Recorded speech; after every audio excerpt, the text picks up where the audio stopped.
Namaste, and welcome again to this week's discussion on the Bhagavad Gita. Today we're going to continue our discussion of chapter 3. But before we begin, let's start with a chant, and then we'll meditate for 1 or 2 minutes only, just very shortly, and then we'll begin our discussion.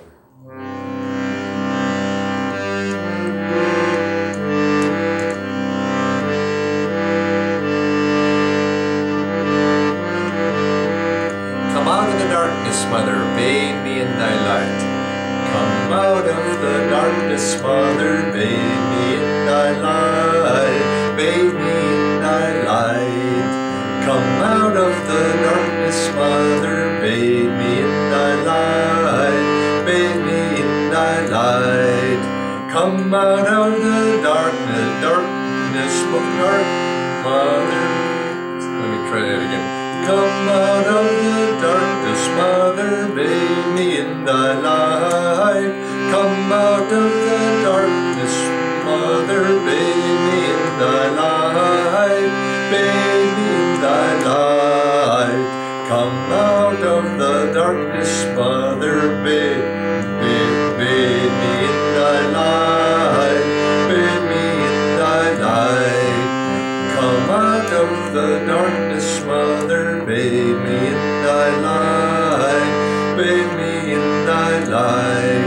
Come out of the darkness, Mother, bathe me in thy light.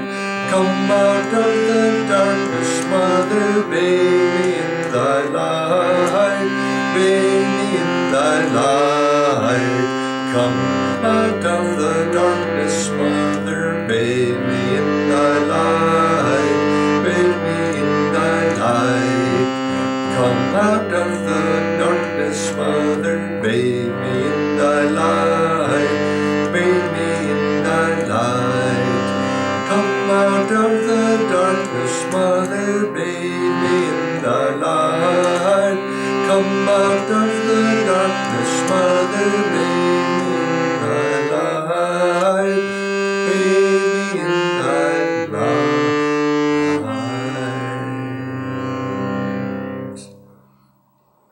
Let's sit now and meditate just for a couple moments.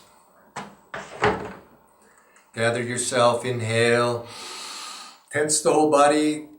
Now throw the breath out. One more time, inhale. Throw the breath out. Now concentrate up at the point between the eyebrows. Look there into the light. Or if you don't see light, imagine a light there. Or even if you cannot imagine a light, look into the deep darkness of space. Into that deepest and darkest spot behind closed eyes. And penetrate that spot as if you're going into a deep dark cave.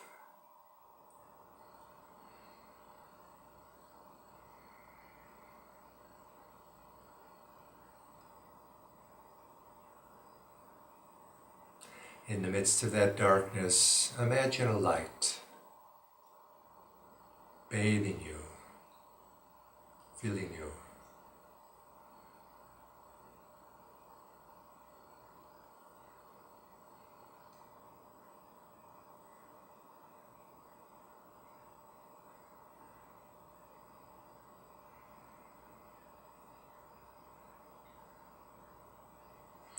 Om Shanti Shanti. Welcome again. As I mentioned earlier today, we're going to continue our discussion of chapter 3 of the Bhagavad Gita. And we're nearing the end, and perhaps we'll even finish today our discussion of chapter 3, which began with our discussing Arjuna's question to Arjuna, why fight this battle? And Arjuna, of course, tells him that he needs to fight. He'll have to fight. It's inevitable that he'll have to fight, that by his very nature he'll be impelled to fight, that inaction in this world is impossible. And as a Kshatriya, he will act, right? Because there is no such thing in this outer created world as inaction. And so last week we discussed a question that Arjuna had asked of Krishna. He says, why is it, O Krishna, that people feel at best of intentions, it's as if they're controlled beyond their control to act wrongly. And Krishna answers him. He says, it's anger, or Arjuna. It's desire that impels people to take the wrong course. And earlier he had discussed also, he says, it's anger, it's desire, but people act, and each person acts according to their own inner nature. Now he goes on then, in this week's reading, as I'll back up and to last week's reading, it is desire, it is anger, both of which are impelled by Rajaguna. Know these to be mankind's greatest enemies.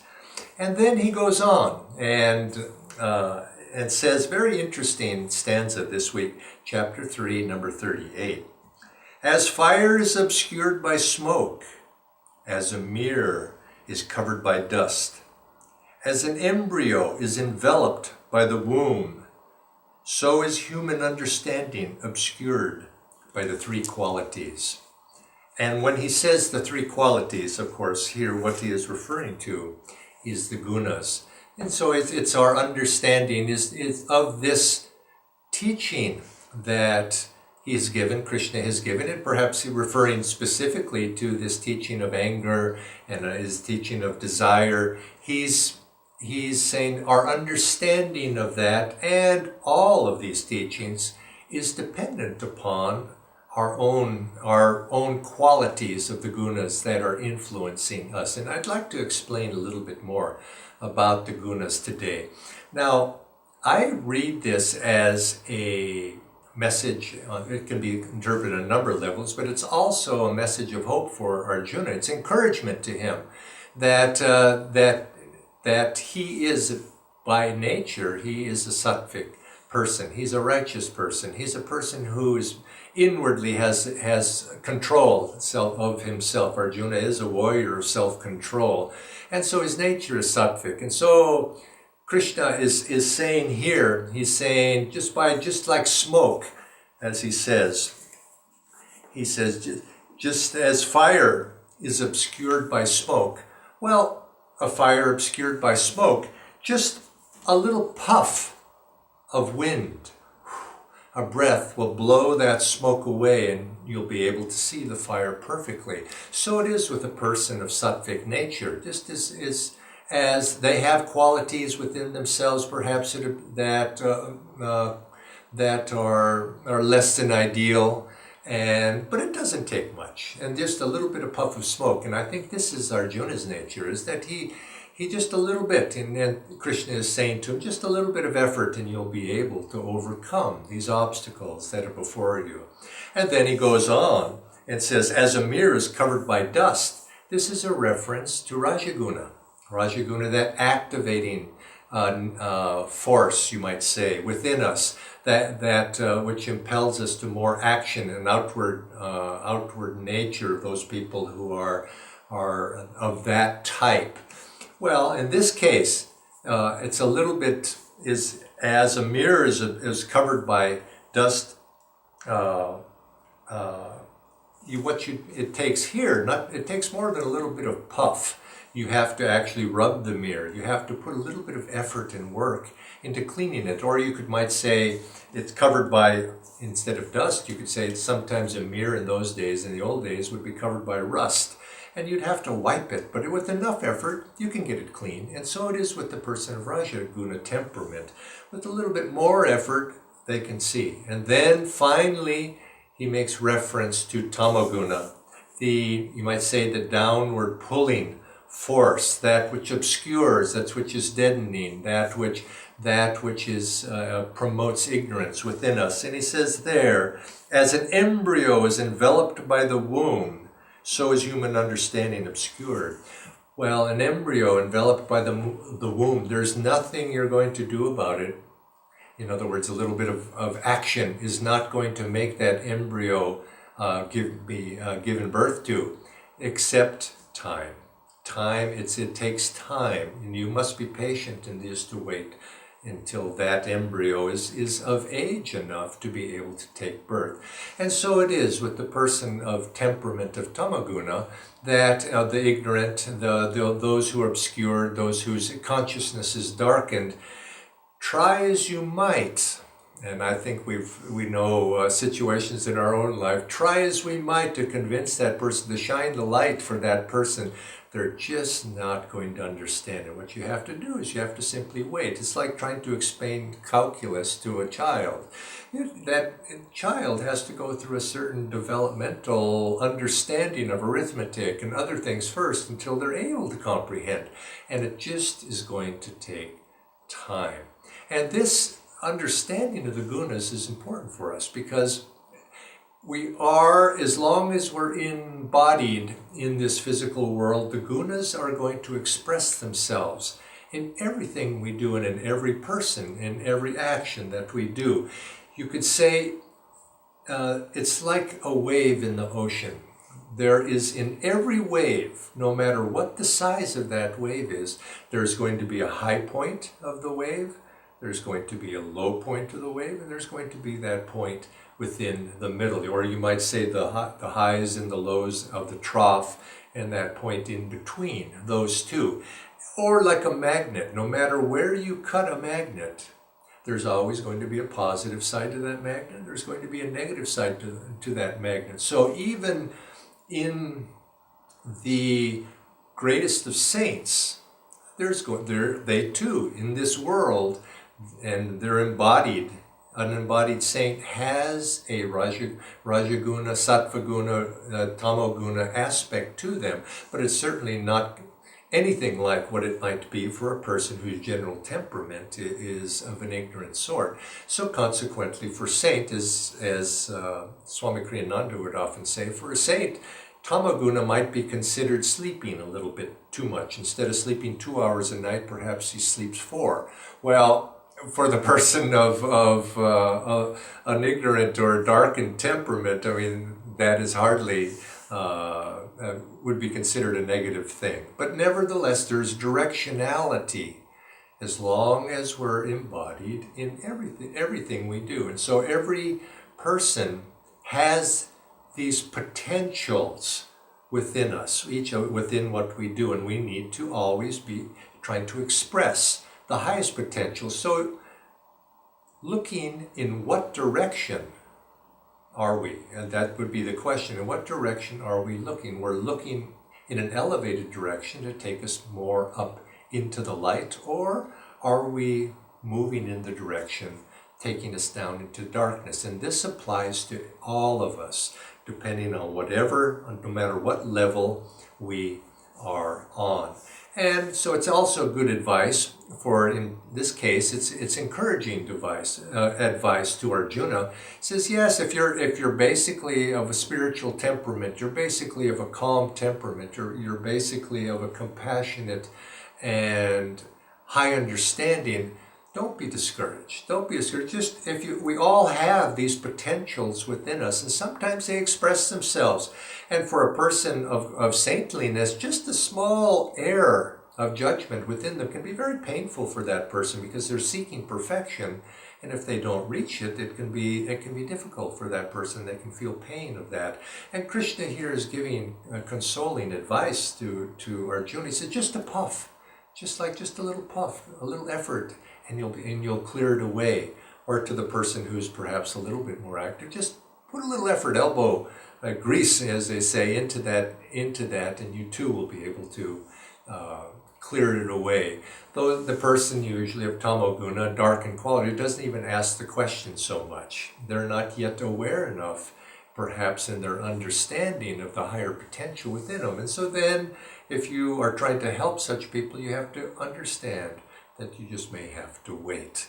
And we see this often. Swami Kriyananda would often comment that he would come up with some very creative idea and solution that he knew would work in a particular problem. But when he would work with other people trying to suggest that solution, he could see that people were not ready at that moment in time to understand what he was trying to suggest. And he said he would just have to let it be and wait until that person, in an individual perhaps, was ready to receive advice, or perhaps a group of people ready to hear a possible solution of how we might come out of some dilemma.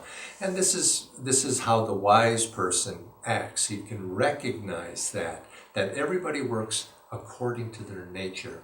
Now, if we understand that, and if we understand that we're moving in one direction or another direction, we then go back to what Krishna said in the previous stanza. It's desire, it's anger. These are mankind's enemies, and they express themselves in different ways, in different ways, depending upon our own individual nature.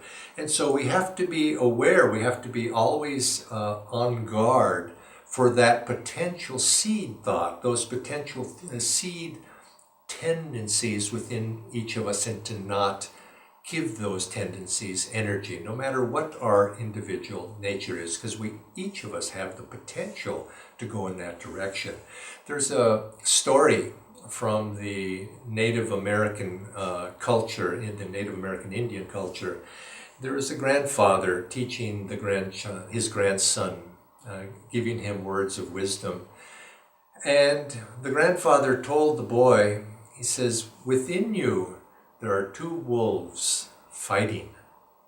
In everything that you do, they're fighting. And one wolf represents those bad tendencies of greed, of anger, of desire, of covetousness, of hostility towards others. And the other wolf that it's fighting represents the opposite, those tendencies within you that want to be benevolent, that want to be calm, that want to be loving, that want to serve other people.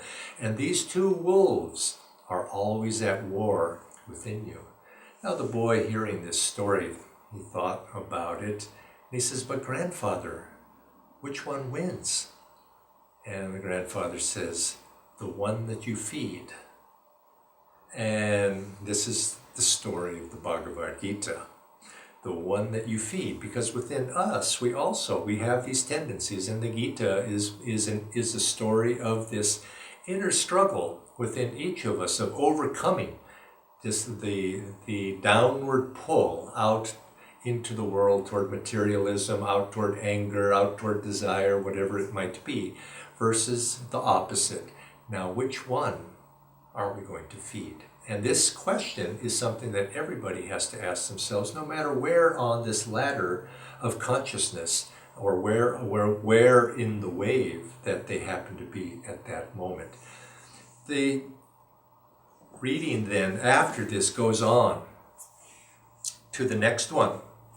And the Gita here, number 39, Krishna continues to Arjuna, O son of Kunti, the constant enemy of the wise are the unquenchable flames of inner desire. The unquenchable flames of inner desire. Unquenchable, in other words, never satisfied. And isn't that really the definition of desires? I mean, desires are, you try to satisfy me. Oh, if I just had that, if I just could have just that perfect job, then I'll be happy. Or if I could just have the a little bit more money, then I'll be happy. 10% more. And of course it's unquenchable, because as soon as we have one desire, we realize it wasn't outside of ourselves that was going to satisfy our happiness or our desire for happiness, or this is our nature to look for happiness, and we look for it everywhere outside of ourselves except inside where it truly resides. And so it's unquenchable. As long as king material desire is ruling the kingdom, we're going to always be questing for it. And it's an interesting, in context of this story of the Mahabharata, in which the Bhagavad Gita is set, that the unquenchable flames of desire, now it always exists, and there's another character that, if you know the story, of course, of the Mahabharata, which I'm sure most of you do, that comes into play. Desire has its roots also in another quality, and that quality is attraction. We're attracted. There's a natural attraction to many things. I say natural, I suppose that might be the right word because it exists always, it ever exists. Attraction, you could say, is always there. And it's represented, if you know the story, by a certain character in the Mahabharata, Aswatthama. Now, Aswatthama, what was one of the characteristics of Aswatthama? Well, he was cursed to be immortal.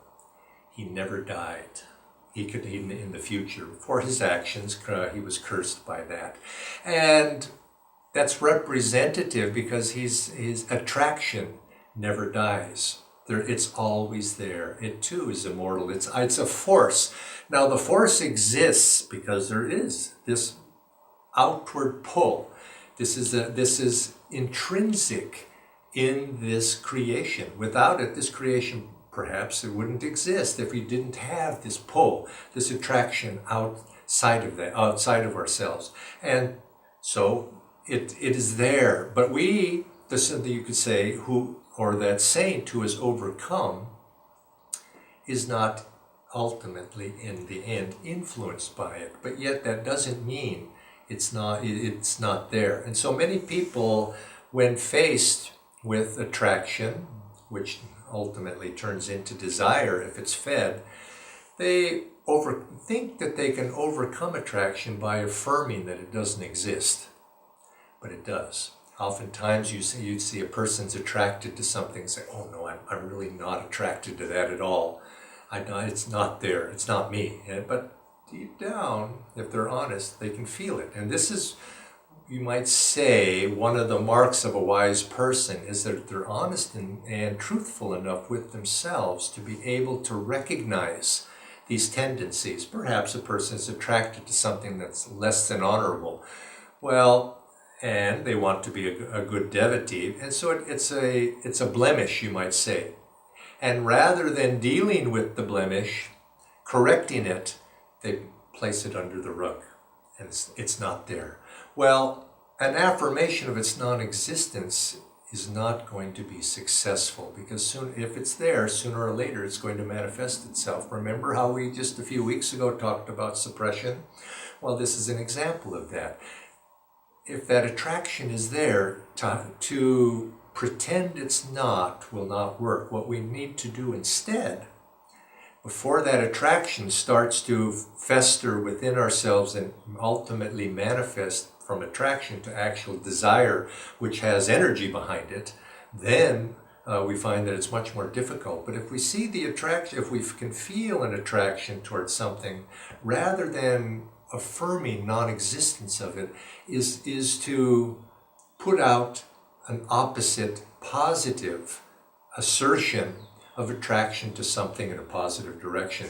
There's a story that is often told about the student who goes to the guru to learn how to meditate, and the Guru gives him a very simple task. He says, now I want you to meditate this week, but I want you to not, be careful, don't think about monkeys. Yeah, so that's easy. So he goes off and he tries to meditate, but he thinks, no, monkeys. Why did he say not to think about monkeys? And he begins to think about that, and pretty soon, what is he doing? He's thinking about monkeys, and he's thinking about why not to think about monkeys. And and it's because that thought had been implanted of don't do this.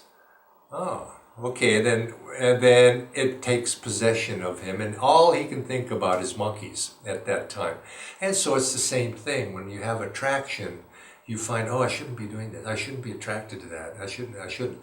And pretty soon, that's what you're thinking about. And as you're thinking about it, you gain magnetism to it, and you begin to draw that to yourself. Well, the better solution, if you're finding attraction to something that you don't want to be attracted to, is to turn your attraction towards something positive.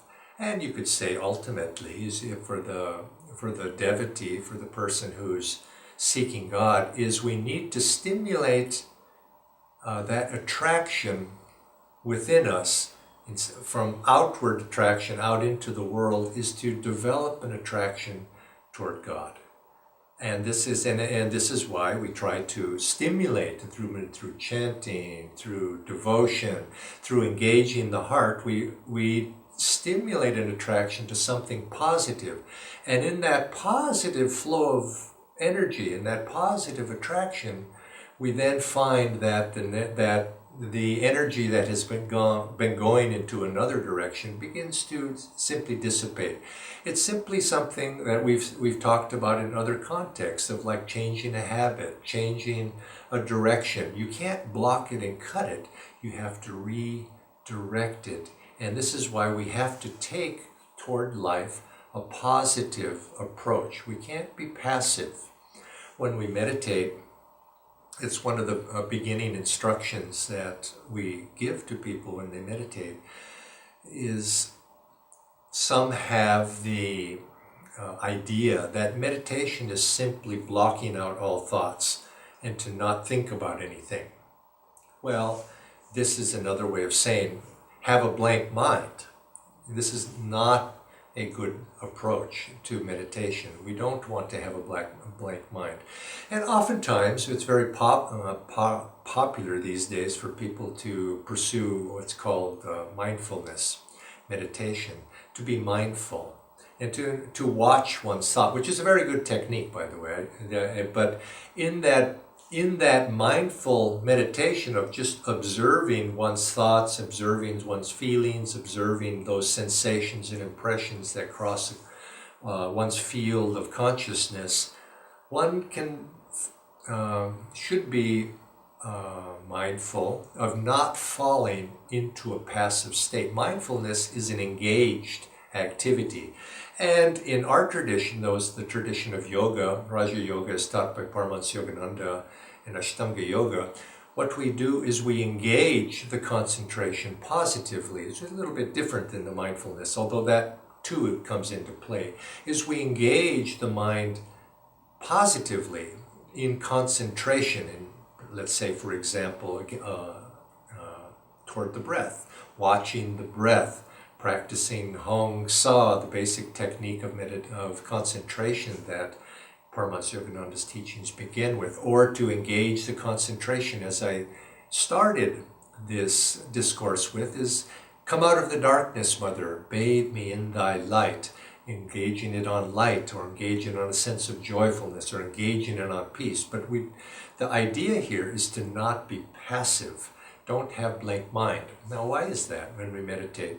If you have a blank mind, the impressions of the subconscious or the impressions of the world around you. Remember, we're like a receiving station that we can pick up thoughts and impressions that perhaps are not ours. We attune ourselves to the thoughts around us. And so if you have a blank mind and you're just passive, it's like having the door open and inviting any stray thought to come into your home. And we don't want to do that, because who knows what will come in. So we want to keep ourselves positively engaged. And if you do that, you'll find that then the stray thoughts of attraction, the stray thoughts of past memories, the stray thoughts of past experiences and impressions will bother you less. So keep the mind positively engaged. We do this through meditation and our concentration, but we can do this in our day-to-day activities. There's many practices of this. You can chant, for example. Keep a chant going in your mind, or a mantra perhaps, or some repetition of some uplifting sound or some uplifting phrase, Om Guru, or just one of the traditional mantras of many different traditions. This keeps the mind positively engaged rather than allowing the stray thoughts of various attractions come in. Energy directed, the principle here in any direction, can be redirected in another direction. Now, just reference, of course, back to that story of Aswatthama, who was cursed to be immortal. His father, who was his father? Now, I think you know the answer, of course, is Dronacharya, was his father, and Dronacharya in the Mahabharata represents habit. And so you could say attraction is the son of habit. Those things that we do repetitively, and whether it's conscious or whether it's unconscious, and not with conscious intent, repetitive action against something it breeds an attraction to it. I think in a previous discourse I told about Paramahansa Yogananda coming to America and enjoying ginger ale. The first time he had experienced that drink, that soft drink. And so he was drinking ginger ale, and he got to like it, and he had it. Some people would offer it to him, and so he would drink it. And then one day, he was expecting to have some ginger ale, but it wasn't there. And he caught it immediately. He realized that just a little thought, oh, I wish it was there. I wish I had some ginger ale, because he had been having it served to him regularly. He caught it immediately, and he said, no more Mr. Ginger Ale. And he didn't take it anymore. Now, of course, he wasn't bound by these things, but he was doing this instructively. It was an instructive story that he was sharing with the disciples. When you see yourself doing something repetitively, remember that an attraction can be developed there.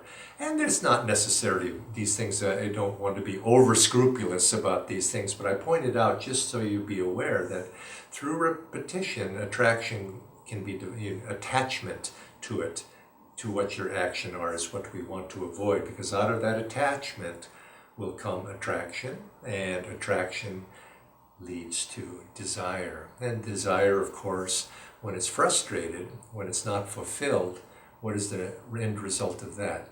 Anger develops. And so we want to start, and this is what Krishna is going on to say in the subsequent stanzas. We start by disciplining ourselves. And I think maybe this was the message that Master was giving with that ginger ale story. Just be instead of, let's say, disciplined, let's be vigilant.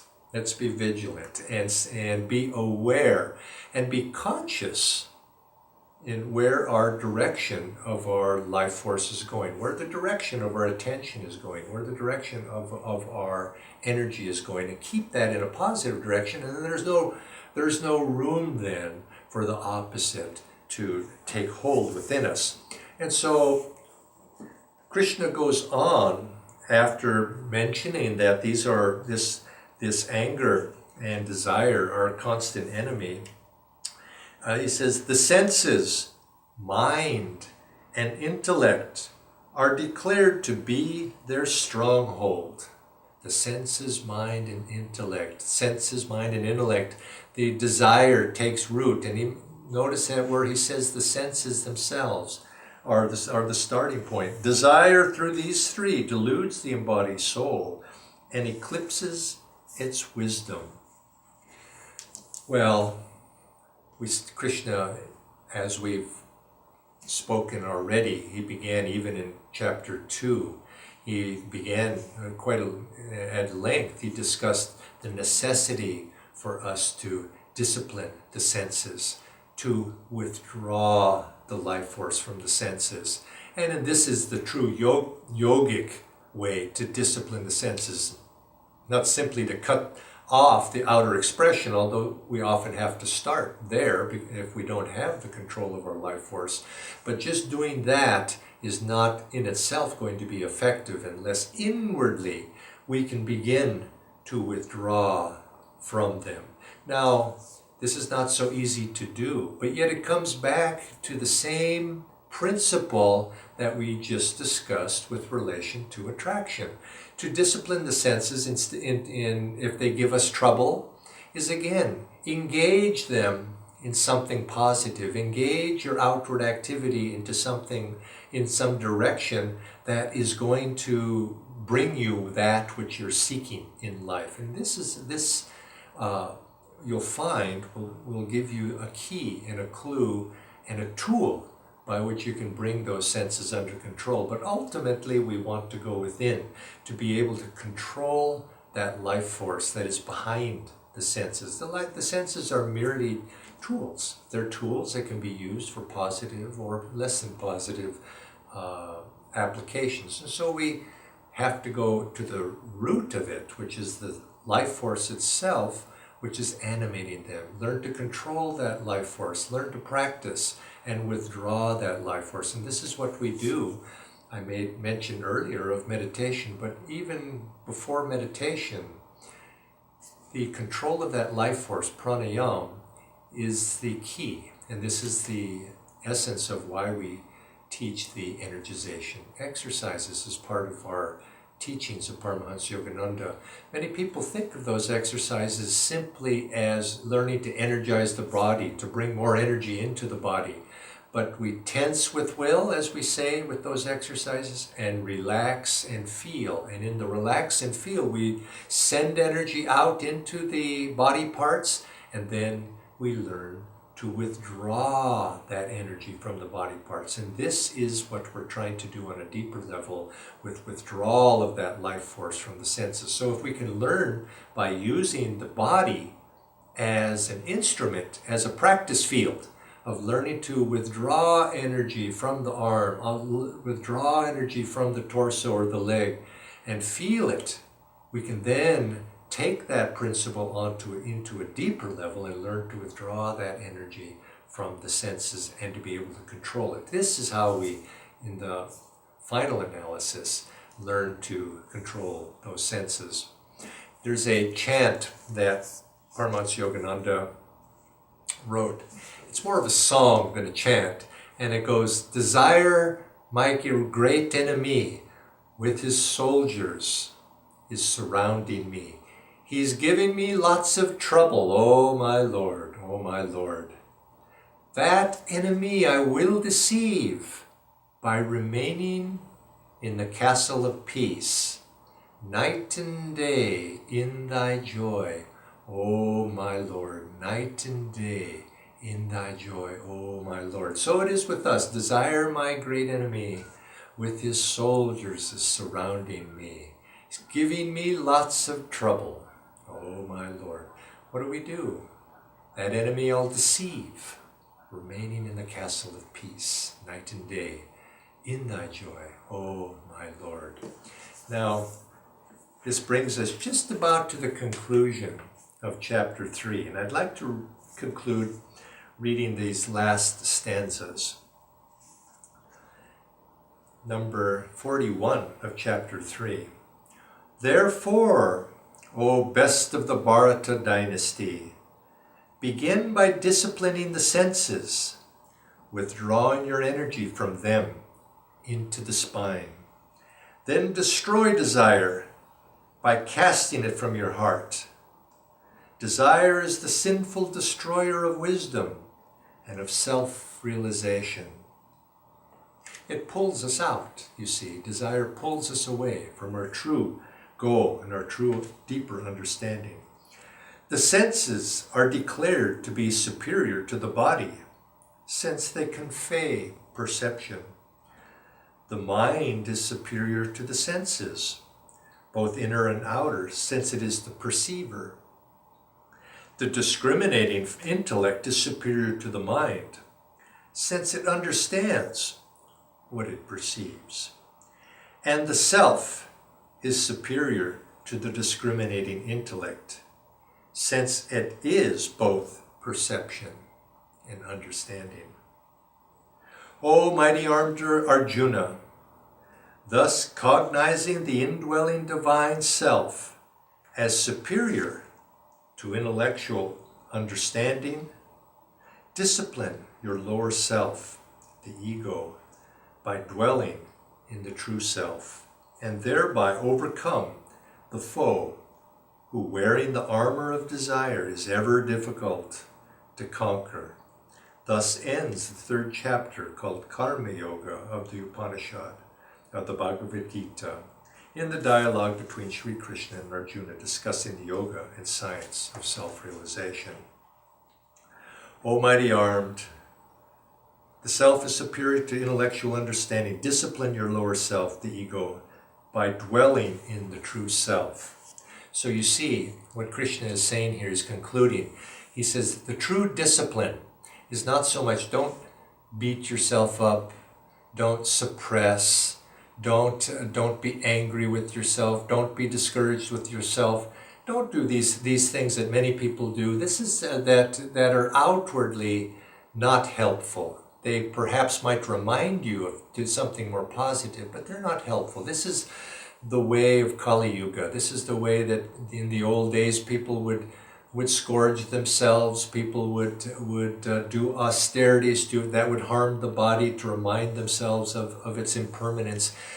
From time to time, this can perhaps be helpful to some souls of that particular temperament, but to do damage to oneself, and mentally as well, to be calling oneself a sinner, to be belittling oneself in the name of humility, this is not the way that the yogis recommend, and particularly it's not the way of this age that we find ourselves in now. What Krishna is advising, and what the saints, such as Paramahansa Yogananda and the teachers that of our path of self-realization advise, is look to the light. This is the way that we overcome the lower self, the lower ego. The ego is not by beating it up, but by turning on the light and bringing light in and filling yourself with the divine love, with divine aspiration, with repetition of God's name, singing, chanting, meditating, and keeping yourself in that upward direction rather than focusing on monkeys, you might say, as relating to that story I told earlier. Look into the light, and you'll find that in that way you'll overcome. Now, next week we're going to then move on to chapter 4, which is a very deep chapter on the science of Jnana Yoga. We're going to enter Krishna now in his discourse with Arjuna. He's laid the groundwork of why Arjuna should fight this battle. And Arjuna has come to the point where he's beginning to accept what Krishna has said. And now Krishna is ready, or Arjuna is ready to hear Krishna take this discussion now to a more deep level, a discussion of the deeper principles behind yoga. And we'll begin that discussion next week.